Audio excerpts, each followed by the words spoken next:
Hi, everyone. I do feel compelled to come and have a brief conversation because I am watching Murder Inc.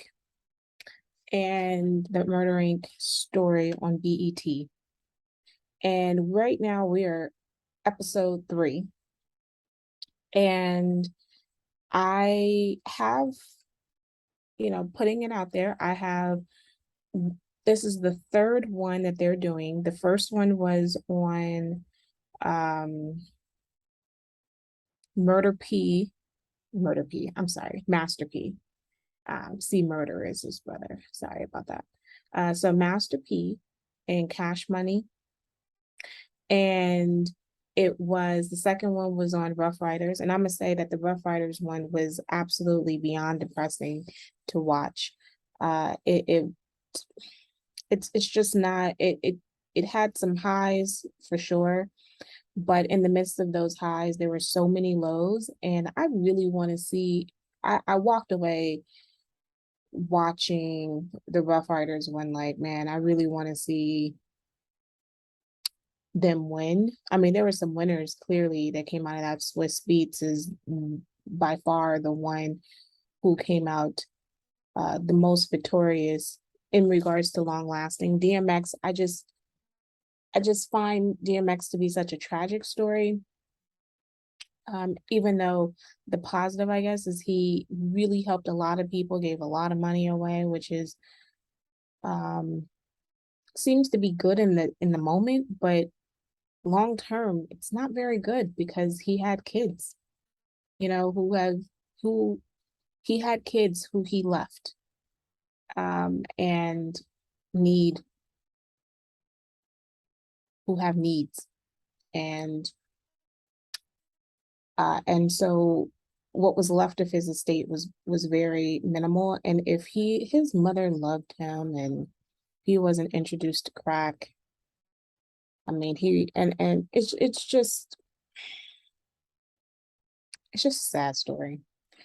Anywho, other than that, uh, oh, and of course, Eve is a great story as well. Um, I miss Eve rapping. I know that I would probably never get another rap anything out of her. But when she did that show, I'm sidetracking, but when she did that show on Channel 7, uh, it's canceled now. And honestly, y'all gonna hate me for saying this, but that show on Channel 7 that they had, I uh yes, it had Brandy in it. And Brandy is talented, but the way that group, it's a rap group, and a rap group without Eve. When Eve was doing it, I mean, she got pregnant, and so she wasn't in most of it. But when Eve was there and rapping, it was light years better. So the notion of Eve clearly is not coming back because she is happily being a mom in London. Um, to have a show without Eve, I would watch it because I'm going to be supportive, but that's not what we wanted. We want Eve. And in fact, some of the songs that Eve was doing on the show, I was like, could we have that song, please? Released? Anyway, with all that being said, um, the third installment was Murder Inc. And Irv has been promoting Murder Inc. documentary all around town, all in these internet streets, all on the radio. He was actually on a podcast that I'm affiliated with. And um, I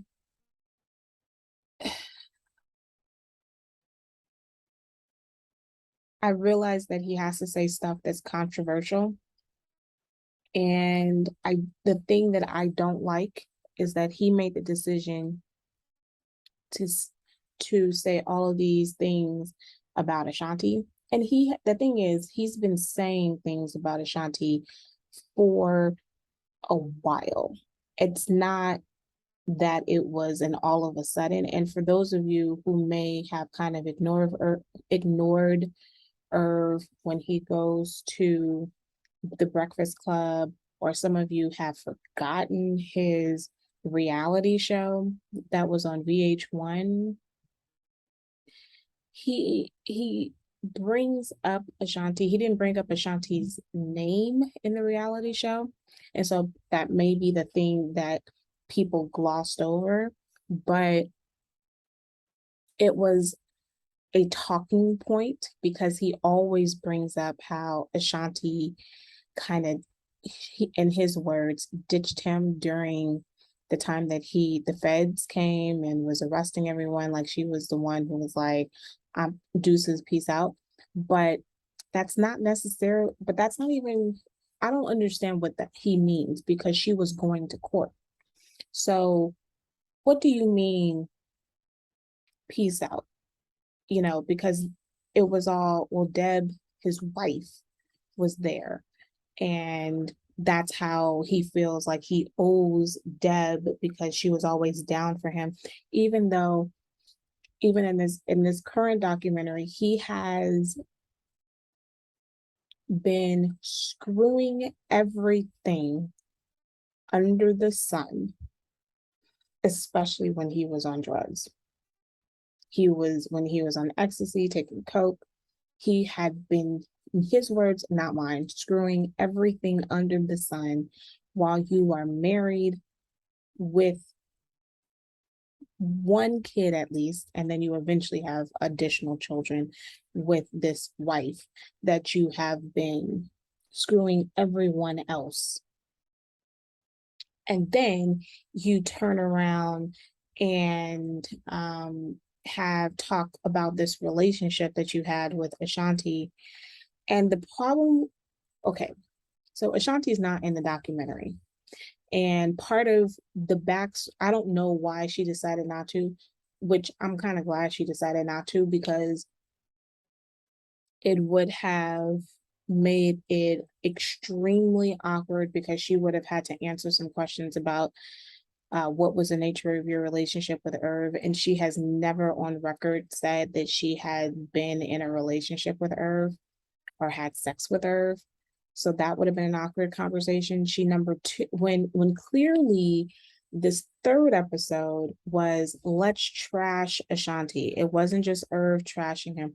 The only one who did not trash Ashanti was Ja Rule. Everyone else was like, yes, they're having sex. Yes, they're doing this. And the thing is, the only now we get an understanding of why she's so loyal to Fat Joe.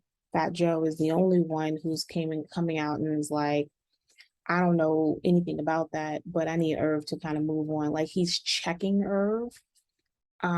Everyone else has been kind of like, oh, I'm staying out of it, including John, which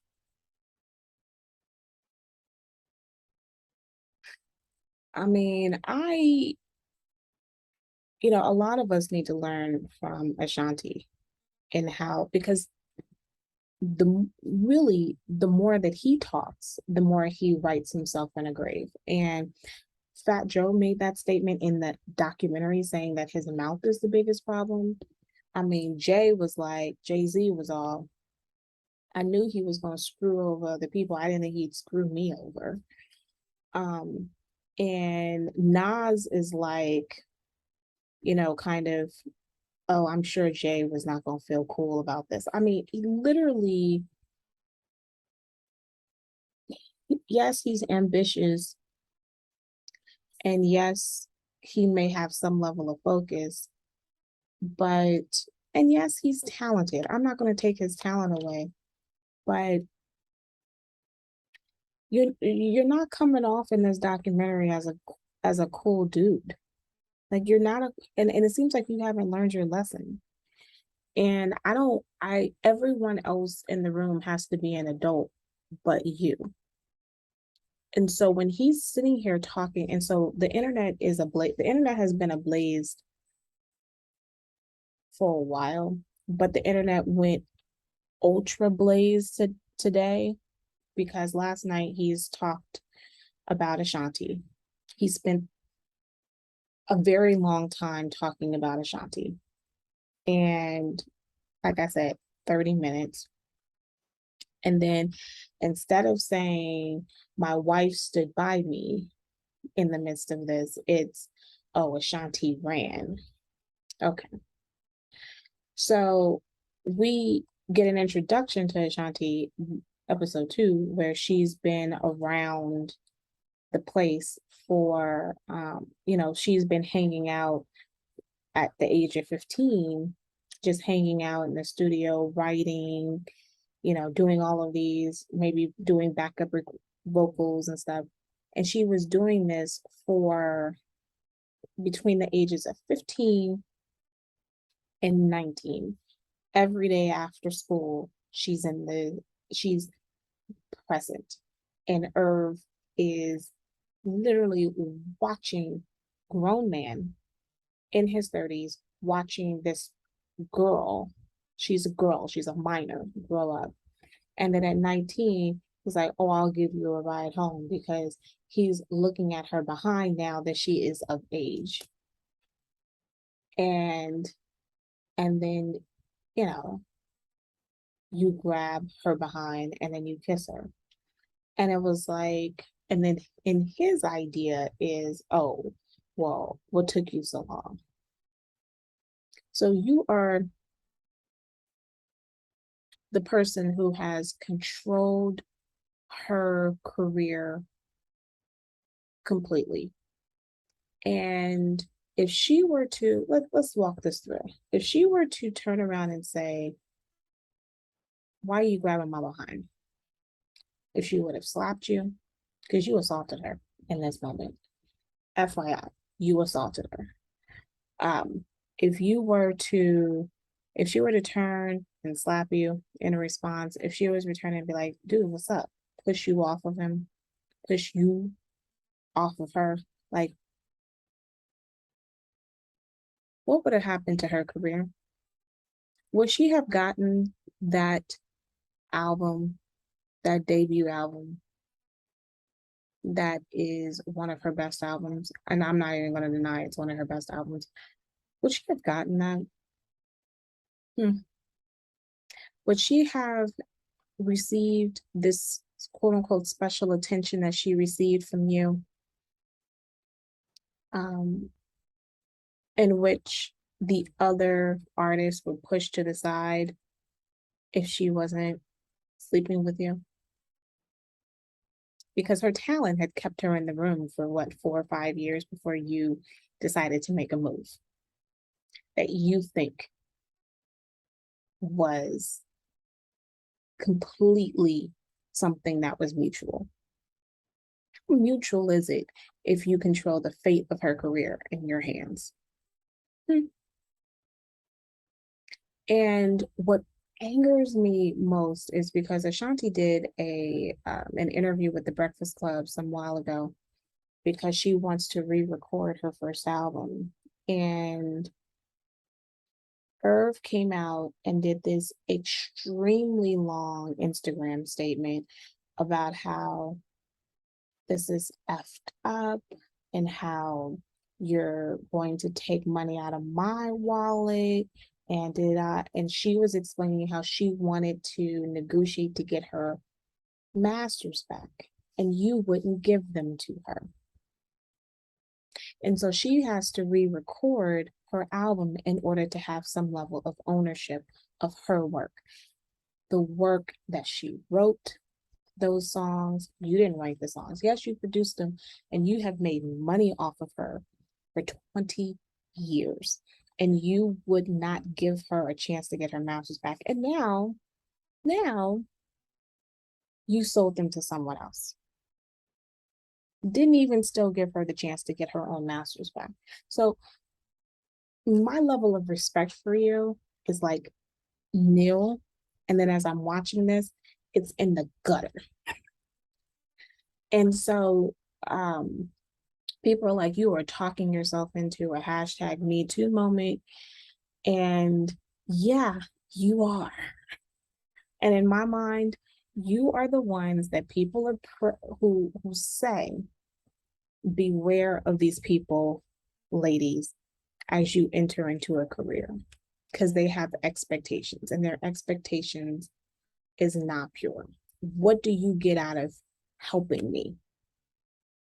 What do you get out of assisting me?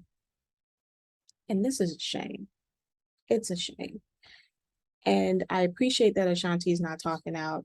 I mean, at this moment, everyone's like, we really need to send, Ashanti really needs to send this dude a letter saying, go to her attorney and be like, can you just stop this man from talking? But at the same token, he's talking himself into being, trashed.